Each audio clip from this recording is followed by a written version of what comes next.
لله ربا بالإسلام دين وبمحمد النبي صلى الله عليه وسلم. الحمد لله نحمده ونستعينه ونستغفره ونعوذ بالله من شرور أنفسنا ومن سيئات أعمالنا. من يهده الله فلا مضل له ومن يضلله فلا هادي له. وأشهد أن لا إله إلا الله وحده لا شريك له وأشهد أن محمدا عبده ورسوله. أما بعد فإن خير الحديث كتاب الله وخير الهدي هدي محمد صلى الله عليه وسلم وشر الأمور محدثاتها وكل محدثة بدعة وكل بدعة ضلالة وكل ضلالة في النار. أعوذ بالله السميع العليم من الشيطان الرجيم. بسم الله الرحمن الرحيم. يا أيها الذين آمنوا اتقوا الله حق تقاته ولا تموتن إلا وأنتم مسلمون.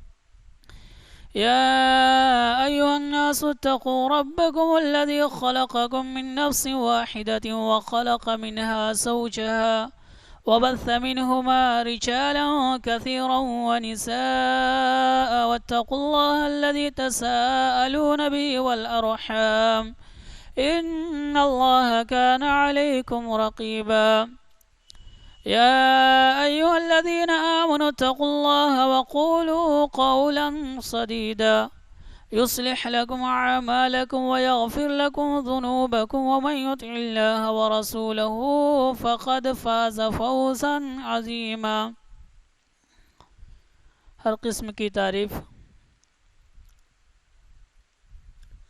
کبریائی، بڑائی، حمد، ثنا سب اللہ تبارک و تعالیٰ کے لیے ہے.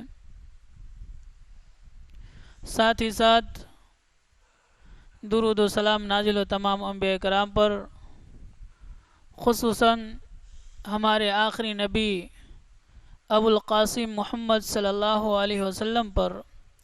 اللہم صلی علی محمد وعلی آل محمد کما صلیت علی ابراہیم وعلی آل ابراہیم انکا حمید مجید. اللہم بارک علی محمد وعلی آل محمد کما بارکت علی ابراہیم وعلی آل ابراہیم انکا حمید مجید.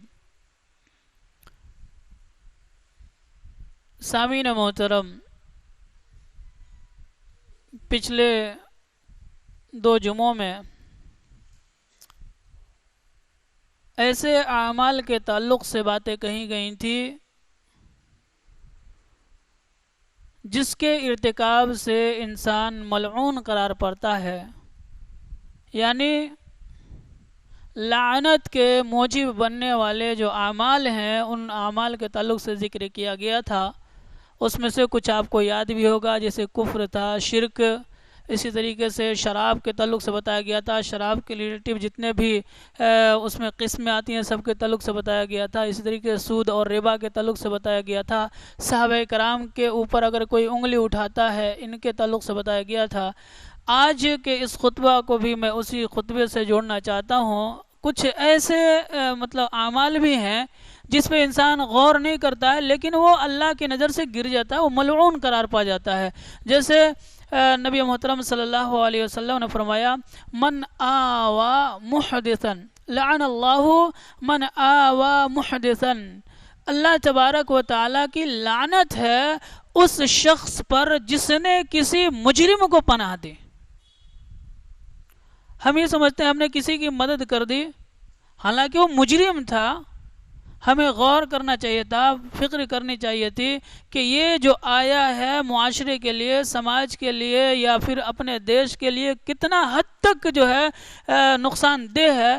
اس کو اجاگر کرنے کے بجائے ہم نے پناہ دی، اس کو اپنے گھر میں رہنے دیا. اور آپ کو معلوم ہے ایسے بہت سارے مجرم باہر سے بھاگ کر کے آئے، ہندوستان میں قیام پذیر ہوئے، جنہوں نے ہمارے مقدس رسول صلی اللہ علیہ وسلم پر انگلیاں اٹھائی، کیچڑ اچھالے، اور ایسے مجرموں کو جو قتل کے جن کے اوپر قتل واجب ہے ان کو بھی پناہ دی گئی. تو نبی محترم صلی اللہ علیہ وسلم نے فرمایا لعن اللہ من آوا محدثن، اللہ کی لعنت ہو اس شخص پر جس نے کسی مجرم کو پناہ دی۔ بالکل واضح ہے، اگر ہم کسی مجرم کو اپنے گھر میں پناہ دیتے ہیں تو اللہ کی لعنت ہوتی ہے ایسے لوگوں پر، پناہ دینے والوں پر۔ مجرم کی تو جو سزا ہے ہی، ساتھ میں اگر آپ نے کسی مجرم کو پناہ دے دی تب بھی اللہ کی لعنت ہوتی ہے۔ اور لعنت کے تعلق سے پچھلے 2 خطبوں میں بتایا گیا تھا کہ وہ انسان جس سے اللہ تبارک و تعالی ناراض ہو جائے، اپنے رحمت کے دروازے جس کے لیے بند کر دے، اپنے خاص جو نوازشیں ہوتی اللہ اس شخص سے روک لیتا ہے، ایسے لوگ ملعون ہوتے ہیں۔ تو پتہ یہ چلا اگر کوئی ایسا مجرم ہو جو معاشرے کے لیے، سماج کے لیے، اسلام کے لیے، ہمارے دین کے لیے اگر کوئی نقصان پہنچا رہا ایسا مجرم ہو تو اس کو پناہ نہیں دینا چاہیے۔ اگر ہم دیتے ہیں تو ہم ملعون قرار پائیں گے۔ اسی حدیث کا جو اگلا ٹکڑا ہے اس میں آپ صلی اللہ علیہ وسلم نے فرمایا وَلَعَنَ اللَّهُ مَن لَعَنَ وَالِدَيْهِ، اللہ کی لعنت ہو اس شخص پر جس نے اپنے ماں باپ کو برا بھلا کہا۔ اللہ اکبر، اگر کوئی شخص اپنے ماں باپ کو برا بھلا کہتا ہے، گالی دیتا ہے یا کچھ کہتا ہے تو اللہ تبارک و تعالیٰ کی لعنت برستی ہے ایسے لوگوں پر۔ جب یہ جملہ نبی محترم صلی اللہ علیہ وسلم بیان کر رہے تھے کہ اللہ کی لعنت ہو اس انسان پر جو اپنے ماں باپ کو لعن طعن کرے، اپنے ماں باپ کو برا بھلا کہے، ایک دوسری حدیث ہے جس میں نبی محترم صلی اللہ علیہ وسلم نے فرمایا ان من اکبر الکبائر ان یلعن الرجل والدیہ، گناہوں میں سب سے بڑا گناہ، یہ تو شرک ہے لیکن اس حدیث کے اندر بتایا گیا ہے ان من اکبر الکبائر ان یلعن الرجل والدیہ، گناہوں میں بڑا سا بڑا گناہ یہ ہے کہ انسان اپنے ماں باپ کو برا بھلا کہے، ماں باپ کو جو ہے ستائے، ماں باپ کو تکلیف دے۔ تو اگر کوئی شخص ماں باپ کو تکلیف دیتا ہے، ماں باپ کو برا بھلا کہتا ہے، ماں باپ کو ستاتا ہے یا کسی بھی ناحیے سے ان کو پریشانی میں مبتلا کرتا ہے، وہ شخص ملعون ہے۔ دنیا کے اندر بھی وہ کامیابی حاصل نہیں کر سکتا، آخرت میں بھی اس کے لیے ذلت و رسوائی ہی ہوگی۔ کان کھول کر کے سن لے وہ نوجوان جن کی زبان سے، جن کے ہاتھ سے، جن کے کرتوت سے ان کے ماں باپ پریشان ہیں، وہ سن لے اللہ تبارک و تعالیٰ نے ایسے لوگوں کے اوپر لعنت بھیجی ہے۔ رسول اللہ صلی اللہ علیہ وسلم نے کہا کہ جو شخص اپنے ماں باپ کو تکلیف دیتے ہیں یہ سب سے بڑا گناہ کا کام کر رہے ہیں۔ صحابہ کرام نے پوچھا اللہ کے رسول صلی اللہ علیہ وسلم یہ کیسے ہو سکتا ہے کہ کوئی شخص اپنے ماں باپ کو برا بھلا کہے؟ یہ اس دور کی بات ہے جب اسلام ابھی نیا نیا آیا تھا، اسلام کی روشنی ابھی ٹمٹما رہی تھی، پوری دنیا میں پھیلی نہیں تھی روشنی، ابھی مسلمان تھوڑے ہی ہوئے تھے۔ تب بھی دیکھیے اس وقت کا ماحول کیسا تھا۔ پوچھتے ہیں اللہ کے رسول صلی اللہ علیہ وسلم کیا ایسا بھی ہوتا ہے کہ کوئی اپنے ماں باپ کو گالی دے؟ صحابہ کرام اس دور میں ابھی اسلام آیا تھا، اس وقت صحابہ کرام پوچھ رہے ہیں اللہ کے رسول صلی اللہ علیہ وسلم کیا ایسا بھی ہوتا ہے کہ کوئی اپنے ماں باپ کو گالی دے؟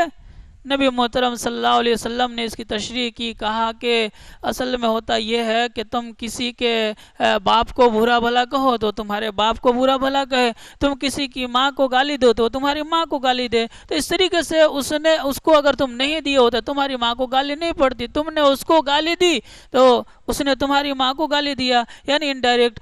آج مسلمان ڈائریکٹ ماں باپ کو گالیاں دیتا ہے، ڈائریکٹ ماں باپ کو برا بھلا کہتا ہے۔ انڈائریکٹ اگر کوئی کرتا تو اس وقت نبی محترم صلی اللہ علیہ وسلم نے لعنت بھیجی، کہا کہ اللہ کی لعنت ہے اس شخص پر جو ماں باپ کو برا بھلا کہتے ہیں۔ اور آج اگر کوئی شخص ڈائریکٹ گالی دیتا ہے اس کا کیا حشر ہوگا؟ میرے دوستو بہت بڑا گناہ ہے، بہت بڑا جرم ہے ماں باپ کو برا بھلا کہنا۔ تو پتہ یہ چلا کہ یہ عمل بھی ایسا عمل ہے جس کی وجہ سے اللہ کی لعنت برستی ہے اس انسان پر جو ماں باپ کو برا بھلا کہتے ہیں۔ اس حدیث میں ایک اور چیز بتائی نبی محترم صلی اللہ علیہ وسلم نے. اور اس حدیث کا جو تیسرا جملہ تھا وہ آپ صلی اللہ علیہ وسلم نے کہا لعن اللہ من غیر المنار. لعنت ہے اس شخص پر جس نے زمین کے ڈیڑھ کو یعنی نشانات کو مٹا دیا. نہیں سمجھا؟ یہاں سے یہاں تک ہماری جگہ ہے، یہاں سے وہاں آپ کی جگہ ہے. امین آیا، منصف آیا، حاکم آئے، آ کر کے نشانی لگا دیا کہ یہاں سے یہاں تک آپ کی جگہ، یہاں سے وہاں تک ان کی جگہ. حصہ لگنے کے بعد، نشانی لگنے کے بعد آپ دیکھ رہے ہیں کہ اب کوئی یہاں نہیں ہے، تھوڑا وہ نشانی اٹھا کر کے وہاں رکھ دیا، اس کی زمین دبا لیا. یعنی زمین ہو یا کوئی ایسی چیز ہو جس میں آپ کے حصے مقرر کر دیے گئے، آپ کا حصہ لگا دیا گیا، آپ نے وہ نشان مٹا دیا کہ یہاں سے نہیں، یہاں سے بتایا تھا ہو یہاں سے، تو یہاں سے میری زمین ہوئی. یعنی آپ نے وہ نشان مٹایا. اگر کوئی شخص یہ عمل کرتا ہے تو نبی محترم صلی اللہ علیہ وسلم نے فرمایا کہ اللہ تعالیٰ کی لعنت ہے ایسے لوگوں پر جو زمین کے نشانات مٹاتے ہیں. تو اگر کوئی شخص ایسا کرتا ہے تو وہ لعنتی ہے. اگر بھول چوک میں ہو گئی ہے، حدیث نہیں جانتے تھے، اس کے بارے میں علم نہیں تھا، تو اللہ سے توبہ کریں، اس کا حق ادا کر دیں.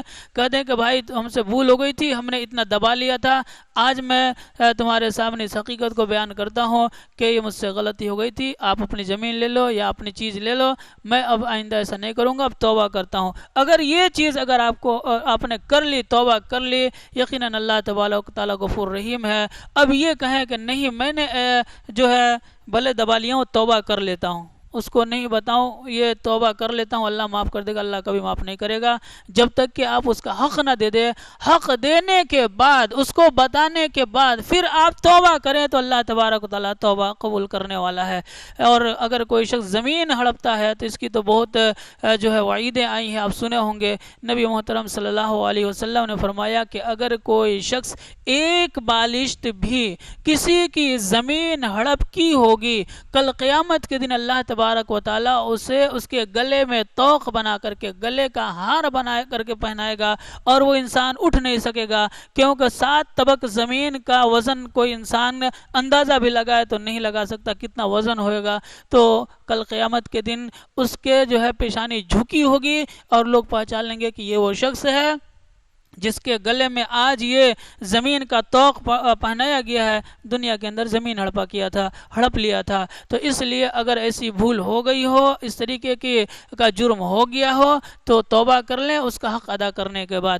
ایک اور چیز ہے، اللہ تبارک و تعالیٰ نے قرآن میں آپ جگہ جگہ پڑھتے ہوں گے، اللہ تبارک و تعالیٰ نے لعنت بھیجی ہے، لعنت اللہ علی الظالمین.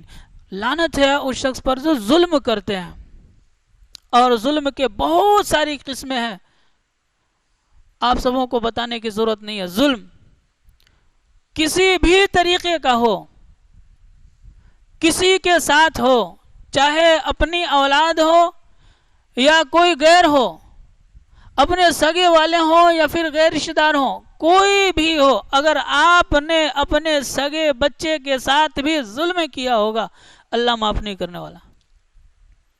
یہ حدیث مشہور ہے، آپ جانتے ہیں، الظلم ظلمات یوم القیامہ. ظلم جو ہے قیامت کی تاریکیوں میں سے ایک تاریکی ہے. تو اس لیے اگر کوئی شخص کسی کے ساتھ کسی بھی طریقے کا ظلم کرتا ہے تو ظالموں کے لیے نبی محترم صلی اللہ علیہ وسلم نے بتایا، قرآن شاہد ہے کہ ایسے لوگوں پر اللہ کی لعنت ہے. آئیے آگے چلتے ہیں. نبی محترم صلی اللہ علیہ وسلم نے کچھ ایسے اعمال کے بارے میں بتائے، کہا کہ اگر یہ عمل لوگ کرتے ہیں تو وہ لعنتی ہوں گے، یعنی اللہ کی لعنت برستی ہے ایسے لوگوں پر. ان میں سے ایک عمل ہے غیر فطری طریقے سے اپنی خواہش پورا کرنا. خواہش مطلب شہوانی خواہش. مرد ہے، ہر مرد کے اندر اللہ تبارک و تعالیٰ نے ایک فطرت رکھی ہے، یہ شہوانی خواہش رکھی ہے، اور اس شہوانی خواہش کو پورا کرنے کے لیے اللہ نے قرآن میں جگہ جگہ بیان کیا ہے کہ قرآن کے اندر اللہ تبارک تعالیٰ نے بیان کیا ہے کہ اگر طاقت رکھتے ہو تو 1 شادی کرو، 2 کرو، 3 کرو، 4 شادیاں کرو. اور اللہ تبارک و تعالیٰ نے ہر مرد کو یہ اختیار دیا ہے، چاہے تو 1 کرے، 2 کرے، 3 کرے، 4 شادیاں کر سکتا ہے، کرنے کی چھوٹ ہے. غیر فطری طریقے سے انسان اپنی خواہشات کو پورا نہ کرے. حدیث کے اندر نبی محترم صلی اللہ علیہ وسلم نے فرمایا ملعون من عمل عملا قوم لوط، لعنت ہے اللہ کے اس شخص پر جس نے قوم لوط والا عمل کیا. یعنی اپنی خواہش ایک مرد کے ساتھ پوری کرے تو ایسے لوگوں پر اللہ کی لعنت ہوتی ہے. اسی طریقے سے کوئی شخص ایسا نہ کر کے کسی جانور کے ساتھ اپنی خواہش پوری کرے تو نبی محترم صلی اللہ علیہ وسلم نے فرمایا ملعون من اتا الی بہیمۃ، لعنت ہے اس شخص پر جو اپنی خواہش کسی جانور کے ساتھ پوری کرے.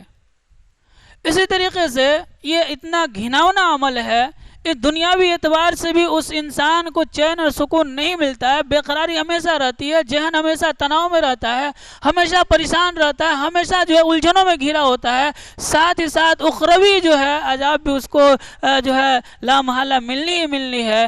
آپ کو بتاؤں یہ عمل اتنا خراب ہے یہاں تک کہ اپنی بیوی کے ساتھ بھی ایسا کام نہیں کر سکتے. نبی محترم صلی اللہ علیہ وسلم نے فرمایا من اتا الی امرأۃ فی دبرها، اللہ کی لعنت ہو اس شخص پر، وہ لعنتی ہے وہ شخص جو اپنی خواہشات پوری کرے اپنے بیوی کے دبر میں، یعنی پیچھے کے حصے میں. یہ اتنا گھناؤنا عمل ہے، اللہ تبارک و تعالیٰ کی لعنت برستی ہے. ایک جگہ نبی محترم صلی اللہ علیہ وسلم نے فرمایا کہ اگر کوئی شخص اپنی بیوی کے ساتھ بھی ایسا عمل کرتا ہے، یعنی اپنی خواہش پوری کرتا ہے اور غیر شرعی طریقے سے پیچھے کے راستے میں اپنی خواہش پوری کرتا ہے تو وہ امت محمدی صلی اللہ علیہ وسلم میں نہیں ہے، مسلمان نہیں رہا. اور ایک جگہ نبی محترم صلی اللہ علیہ وسلم نے فرمایا کہ اس نے دین محمدی صلی اللہ علیہ وسلم کا انکار کیا. تو بہت ہی گھٹیا عمل ہے یہ، دنیاوی اعتبار سے بھی، جسمانی اعتبار سے بھی اور اخروی اعتبار سے بھی. اس لیے خواہشات نفسانی کو اگر آپ کو مارنی ہے تو نبی محترم صلی اللہ علیہ وسلم نے اصول بتایا. اگر تم شادی نہیں کر سکتے ہو تو ہے، طریقہ ہے. نبی محترم صلی اللہ علیہ وسلم کی وہ حدیث مشہور حدیث یا معاشر الشباب من استطاع منکم الباء فلیتزوج فانہ اغض للبصر واحسن للفرج. اے لوگوں، اے مسلمانوں کی جماعت، اے میرے نوجوان ساتھیوں، من استطاع منکم الباء فلیتزوج، تم میں سے جو شخص شادی کی طاقت استطاعت رکھتا ہے وہ شادی کر لے، لیٹ نہ کرے، تاخیر نہ کرے. اگر 1 میں پیٹ نہ بھرا تھا 2 کرے، 2 میں نہ من بھرتا 3 کرے، 3 میں نہ بھرتا 4 کرے. اور شاید 4 کے بعد 5ویں کی ضرورت نہیں پڑے گی. اسلام نے کہا 4 بس، 4 کے بعد 5ویں کی ضرورت نہیں ہے. ہاں الا یہ کہ چاروں میں سے کوئی ایک مر جائے تو پھر آپ اس کی جگہ پہ چوتھی لا سکتے ہیں. 4 سیٹ دی اسلام نے، 4 بیڈ، چاروں میں سے اگر کوئی ایک خالی ہو جاتا ہے، طلاق ہو جائے یا مر جائے، کچھ ہو جائے تو چوتھی سیٹ پر پھر کسی کو لا سکتے ہو، 5ویں نہیں. کہنے کا مطلب یہ ہے اسلام نے ہمیں طریقہ سکھایا، ہمیں اصول سکھایا ہے، اور غلط کام سے کیسے بچ سکتے ہیں یہ نبی محترم صلی اللہ علیہ وسلم نے بتایا. مسلمانوں کو رغلایا. صحابہ کرام کے جو نوجوان تھے ان کو کہا کہ اے نوجوانوں کی جماعت، تم میں سے جو شخص شادی کی استطاعت رکھتے ہیں، بیوی کو کھلا سکتے ہیں، بیوی کو جو ہے رکھ سکتے ہیں، ان کا نان و نفقہ برداشت کر سکتے ہیں، وہ شادی کر لیں. اسی طریقے سے نبی محترم صلی اللہ علیہ وسلم نے ہمیں یہ تعلیم دی اور بتایا کہ جو ایسا نہیں کر سکتا تو وہ روزہ رکھ لے، وہ روزہ رکھ لے. روزے کے اندر اللہ تعالیٰ نے ایسی تاثیر رکھی ہے کہ خواہشات جو نفسانی ہوتی ہے، انسان کی جو ہوش ہوتی ہے، شہوانی خواہش جو ہوتی ہے وہ مٹ جاتی ہے اور انسان جو ہے غلط طریقے سے قدم نہیں اٹھاتا، غلط راستے پر نہیں جاتا ہے۔ تو اگر جو شادی کر سکتے ہیں یا جو شادی کے لائق ہے اور ابھی تک نہیں کیا وہ شادی کریں، یا پھر یہ کہ اگر ایک میں ان کی خواہشیں پوری نہیں ہوتی ہے دو کرے، شریعت نے اجازت دی ہے دو دو تین تین چار چار کی، اس میں اختلاف لڑائی جھگڑا بیوی سے کرنے کی ضرورت نہیں، اسے سمجھائے، اسے بتائے، اسے بیان کرے کہ میرے ساتھ یہ تکلیف ہے، میرے ساتھ یہ پریشانی ہے، مجھے یہ ایسا ہوتا ہے، یہ ساری چیزیں ہیں یہ جسے آپ اپنے گھر میں بیٹھ کر کے سنبھال سکتے ہیں، سدھار سکتے ہیں، آپ بتا سکتے ہیں۔ کہنے کا مطلب یہ ہے کہ اسلام نے غلط طریقے سے اپنی خواہشات کو پورا کرنے سے منع کیا ہے، کہ غلط طریقے سے کوئی شخص، قرآن میں بھی آپ پڑھے ہوں گے، اللہ تبارک و تعالیٰ نے قرآن کے اندر بیان کیا ہے، اس طریقے سے نبی محترم صلی اللہ علیہ وسلم نے جو ہمیں یہ تعلیم دی اور یہ بتایا ہے کہ غیر فطری طریقے سے خواہشات کو پورا نہ کیا جائے۔ آگے چلتے ہیں۔ نبی محترم صلی اللہ علیہ وسلم نے ہمیں ایک اور چیز بتائی ہے اور جس کی وجہ سے اللہ کی لعنت برستی ہے، وہ یہ کہا من اشار الی اخیہ بحدیدۃ فعلیہ لعنت اللہ۔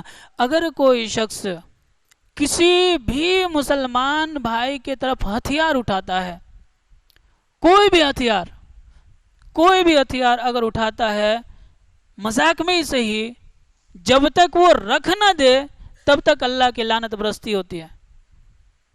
نبی محترم صلی اللہ علیہ وسلم نے فرمایا کہ اگرچہ اس کا سگا بھائی ہی کیوں نہ ہو، یعنی اگر اپنے سگے بھائی کو بھی وہ ڈراتے ہیں، اے بیٹھ جا نہیں تو مار دوں گا، جب تک اس کے ہاتھ میں یہ ہے ایسے ڈرا رہا ہے، جب تک اللہ کی لعنت اس کے اوپر برستی رہتی ہے۔ جو ہی رکھ دیا اللہ تبارک و تعالیٰ جو ہے اس پر لعنت نہیں بھیجتا۔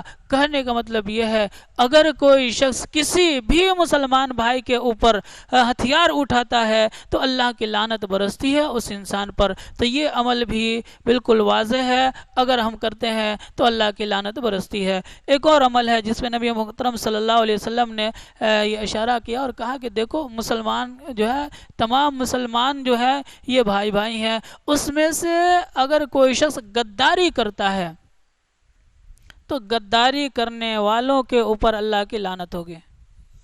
کیا مطلب؟ ہم یہاں پہ 50 آدمی بیٹھے ہیں، ایک شخص آیا باہر سے، وہ پریشانیوں میں گھرا ہوا ہے، یا یہ کہ دشمن اس کے پیچھے بھیڑے ہوئے ہیں، ہے کافر، مسلم نہیں ہے، لیکن وہ باہر سے آیا ہوا ہے، دشمن اس کے اوپر بھیڑے ہوئے ہیں، وہ اپنی جان کی امان مانگ رہا ہے۔ ہم نے کہا چلو میرے ساتھ چلو، میں تم کو بچا لیتا ہوں، میں تمہاری حفاظت کروں گا۔ اب میں اس کو چھپا کر کے لایا، رکھ دیا۔ 50 آدمیوں کی ذمہ داری ہوتی ہے کہ وہ کہیں باہر نہ کہے کہ مولانا کے گھر میں ایک آدمی چھپا ہوا ہے۔ اگر اس میں سے کوئی بھی بتا دے، ان مسلمانوں کی جماعت میں سے کوئی ایک بھی جا کر کے کہہ دیتا ہے کہ فلاں کے گھر میں ہم نے دیکھا ہے کہ وہ چھپا ہوا ہے، تو اس کی وجہ سے اس کے اوپر لعنت برسے گی۔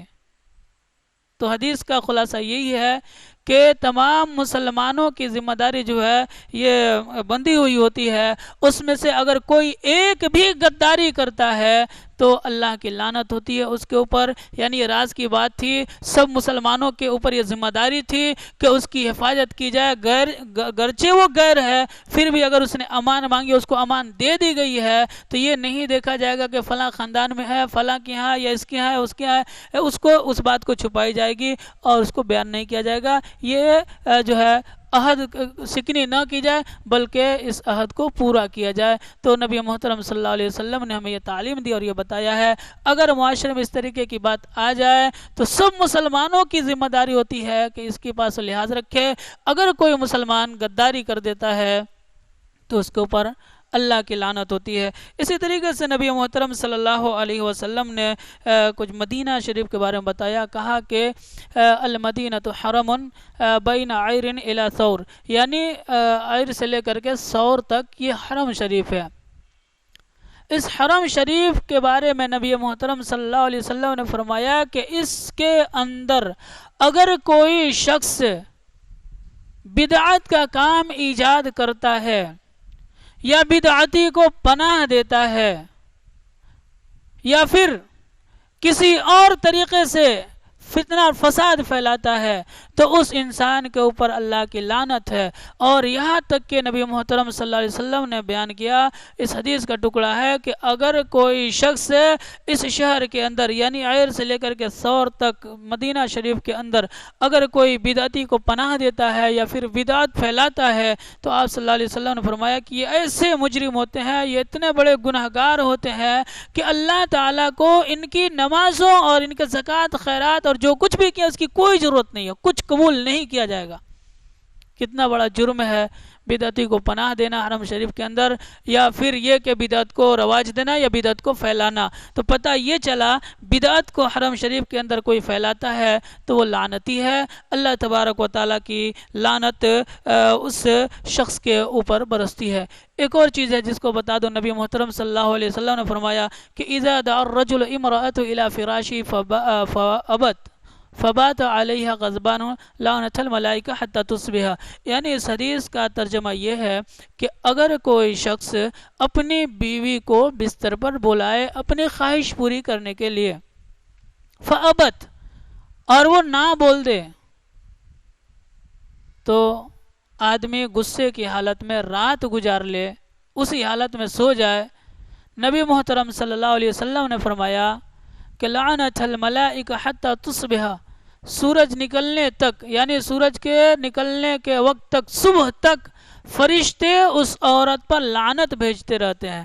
گویا اگر کوئی عورت اپنے شوہر کی نافرمانی کرتی ہے اس بات میں، اس امر میں، تو وہ عورت لعنتی ہے۔ عورت کی بات چھڑیے تو ایک اور بات بتا دوں، نبی محترم صلی اللہ علیہ وسلم نے لعنت بھیجی اور کہا لعن اللہ الواسمات والمستوسمات، اللہ تبارک و تعالیٰ کی لعنت ہے اس عورت پر جو گودنا گودتی ہے یا گودواتی ہے، یعنی ٹیٹو ہاتھ میں بنانے کا آج فیشن چلا ہے، عورتیں بھی بنواتی ہیں، آج مرد بھی بنانے لگے، تو اللہ تعالیٰ کی لعنت ہے اس عورت پر جو گودنا گودواتی ہے یا گودتی ہے۔ اسی طریقے سے آپ صلی اللہ علیہ وسلم نے فرمایا کہ والمتنمصات، اگر کوئی عورت خوبصورتی کے لیے اپنے چہرے کی بال اکھاڑتی ہے، ایسی عورتوں پر بھی اللہ کی لعنت ہے۔ ایک جگہ نبی محترم صلی اللہ علیہ وسلم نے فرمایا والمتفلجات، اور لعنت ہے اللہ کی اس عورت پر جو خوبصورت بننے کے لیے اپنے دانتوں میں سگاف کراتی ہے۔ بہت ساری عورتوں کو دیکھا ہوں گے آپ، فیشن نکلا ہے، دانت اگر دو ہی جوائنٹ ہے تو وہ ان کا اچھا نہیں لگتا، بیچ میں تھوڑی درار ہونی چاہیے، تھوڑی دوری ہونی چاہیے مشین سے یا جیسے بھی ہو، جس طریقے سے بھی ہو، دانتوں میں شگاف کرواتی ہے، یعنی خوبصورتی کو جو ہے دکھانے واسطے۔ تو اگر کوئی عورت ایسی کرتی ہے تو اللہ تعالیٰ کی لعنت ہے۔ ایک جگہ نبی محترم صلی اللہ علیہ وسلم نے فرمایا لعن اللہ الواصل والمستوصلہ، اگر کوئی عورت بال جو ہے بناوٹی بناتی ہے، بناوٹی بال لگاتی ہے، وہ اپنے بال کے علاوہ دوسرا بازار والا بال جو لا کر کے اگر اس میں جوائنٹ کرتی ہے، ایسے عورتوں پر اللہ کی لعنت ہے۔ نبی محترم صلی اللہ علیہ وسلم نے فرمایا کہ لگانے والی اور لگوانے والی دونوں پر اللہ کی لعنت ہے۔ ایک جگہ نبی محترم صلی اللہ علیہ وسلم نے فرمایا کہ یکون فی آخر امتی رجال یرکبون علی سروج، آخری امت کے میرے لوگ ہوں گے، یعنی جب میری امت کے آخری جو لوگ ہوں گے، ایک دور آئے گا کہ وہ لوگ سروج پر سوار ہوں گے۔ یکون فی آخر امتی یرکبون علی سروج، آخری جو میرے امت کے لوگ ہوں گے وہ سروج پر سوار ہوں گے، ینزلون علی ابواب المساجد، سروج پر سوار ہو کر کے مسجد کے دروازے پر اتریں گے۔ سروج اصل میں ہوتا ہے گھوڑے کا جو جن ہوتا ہے، گھوڑا کے اوپر جو سواری کی جاتی ہے، اس کے اوپر جو سیٹ باندھی جاتی ہے اس کو سروج کہا جاتا ہے۔ تو نبی محترم صلی اللہ علیہ وسلم نے فرمایا کہ یہ اس سے بہتر، اس سے نرم، اس سے زیادہ ملائم ایک دور آئے گا کہ لوگ سواری جو کریں گے اس کے اوپر جو زین ہوگا یعنی جو سیٹ ہوگی اس سے زیادہ جو ہے نرم ہوگا۔ پہلے گھوڑوں کا جو زین ہوتا تھا آپ دیکھے ہوں گے بہت نرم نہیں ہوتا تھا، ہوتا یہ تھا کہ ناریل کا وہ جو خوشہ ہوتا ہے، خوشہ جو ہے کوئی چیز میں چمڑی میں بھر لیتے تھے یا پھر بوری وغیرہ میں کوئی چیز میں بھر کر کے، کپڑے میں بھر کر کے اس کو زین بنا لیتے، اس پہ بیٹھ جاتے تھے۔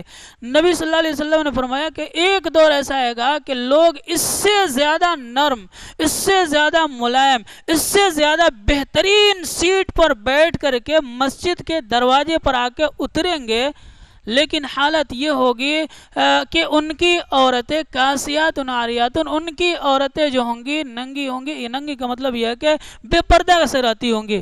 یعنی مسجد میں نماز پڑھنے والوں کی بیویوں کے تعلق سے نبی محترم صلی اللہ علیہ وسلم نے فرمایا کہ ایک دور ایسا آنے والا ہوگا جو مسجدوں کے سامنے اپنی گاڑیاں لگائیں گے، اپنی سواریاں لگائیں گے، مسجد میں نماز پڑھیں گے. گھر کی حالت یہ ہوگی کہ ان کی عورتیں ننگی ہوں گی، یعنی بے پردہ ہوں گی، لباس پہن کر کے بھی وہ ننگی ہوں گی. اگر اس طریقے کی چیزیں ہوں گی تو ان کے اوپر اللہ کی لعنت. اے لوگو العنوہن فانہن ملعونات، اے لوگو اس طریقے کی عورتوں کو جب تم دیکھو تو ان کے اوپر لعنت بھیجو، کیونکہ وہ لعنتی عورتیں ہیں. اب دیکھ جائیں جو حدیث کے اندر بتایا گیا، سروج بائک کی سیٹ دیکھیں اور اس وقت کی حدیث دیکھیں. یہ حدیث دیکھیں، بائک کی سیٹ اور گھوڑے کی جن سیم ہوتی ہے. فرق اتنا یہ ہے کہ گھوڑے کا جن تھوڑا چھوٹا ہوتا ہے اور بائک کی سیٹ تھوڑی لمبی، نرم، نازک، ملائم. یہ بالکل لگتا ہے ایسا ہے کہ نبی محترم صلی اللہ علیہ وسلم نے دیکھ کر کے بولا تھا کہ ایسی سیٹیں ہوں گی.